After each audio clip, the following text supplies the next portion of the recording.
What's up, guys? Dubbleaction here with another tabletop review. Today we'll be taking a look at my SOG Aegis. You guys saw it in my EDC video. I said I would do a separate review of it, so here it is. Like I said, it's the SOG Aegis. It's an assisted opening knife, which means you just nudge that little handle and it pops out. It's spring assisted. It's not an automatic knife, like whereas you would have to push a button and it just comes out. This is an assisted opener, so you just nudge that little thumb stud here. You have to start the motion and the spring takes over. Works very well.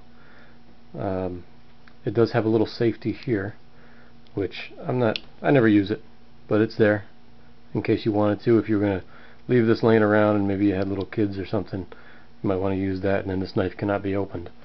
But I never use it. It stays in my pocket. When it's not in my pocket, it's out of reach of children, so I don't use that. What else? It's got this arc lock system here, whereas a lot of knives have the liner lock or a lock back here. This is unique to SOG. I think SOG is the only one that does this.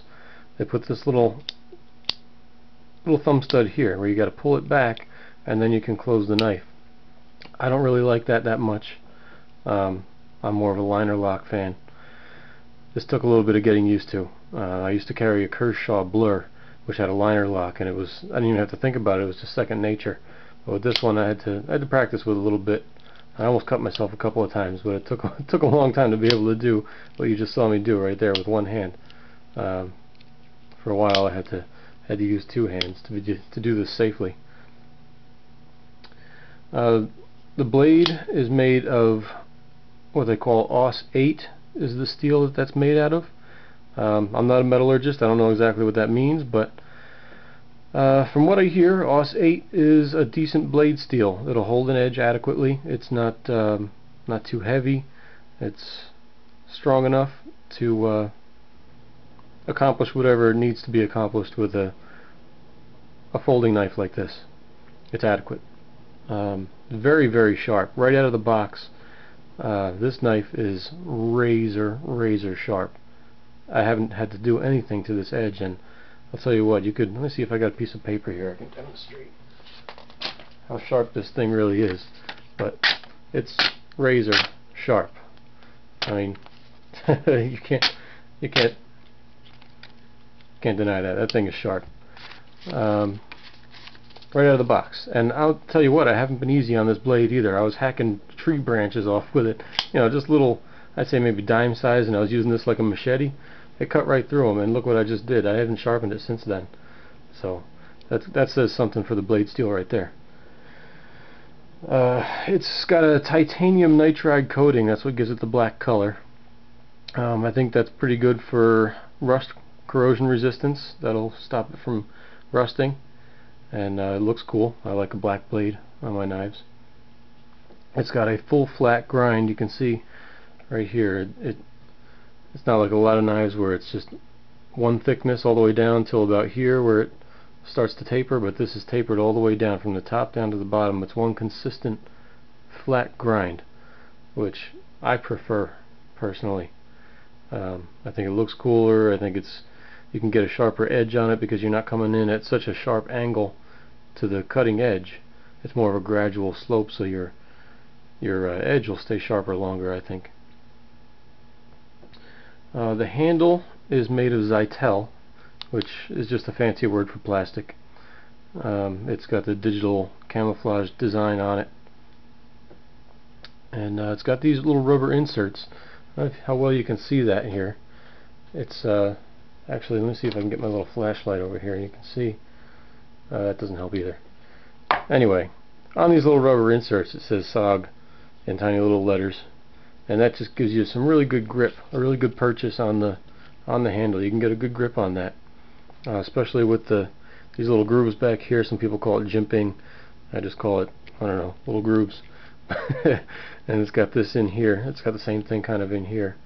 Where you can just really get a good grip on this knife. It's not going to slip out of your hand for anything. I mean, it's very well textured. The clip, SOG calls this, let me close this so I don't cut myself, this thing is so sharp. It's got what SOG calls a bayonet style clip. Excellent clip. This thing buries way deep down in your pocket. I mean, the top of your pocket comes right to the top of that clip. And so you can't see, all you see is that clip. You don't see any knife sticking out. There's no way it's going to get snagged on anything, you're going to lose it. As a matter of fact, that's one of my criticisms of this knife, is it's hard to get it out of your pocket. This clip is so tight and it grips right up against these little black rubber inserts that you have to really work at getting it out of your pocket. It's not, you can't get to it quickly. So that's a major criticism I have for this knife. Even though I do like that deep clip, that deep pocket clip. The inside the handle, there's no liner in there, which makes this very, very light. A lot of knives have a steel liner inside the plastic handle just to give it added strength. This does not have that, but it's still pretty strong. I mean, it's lightweight, it feels a little flimsy, but it's not. This thing is pretty sturdy.